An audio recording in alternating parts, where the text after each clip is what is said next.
Barbie Fortesa update. Yung kumain sa labas ang magama na sila Barbie Fortesa at Daddy Tony dahil nga Sunday is family day.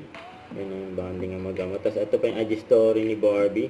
Yan, nagpunta siya ng Abinon Clinic at Posh Nails ng pampering day.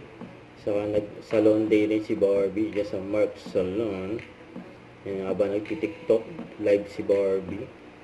Ito yung video ni Barbie sa TikTok live. Si Christine ay bago ko ba maabangan sa Barda? Yes, definitely. Cheers.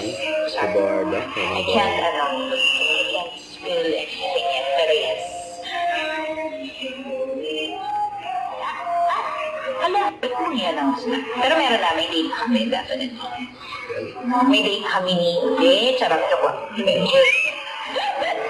Natatawa ka, Romel, ha?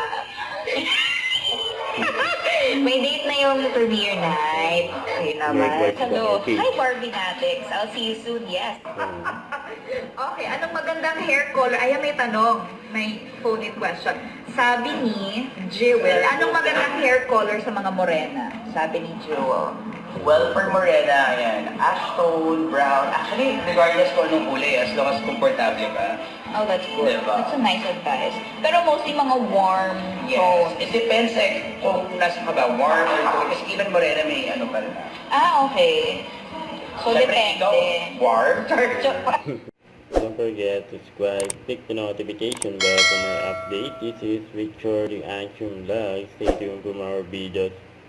See ya.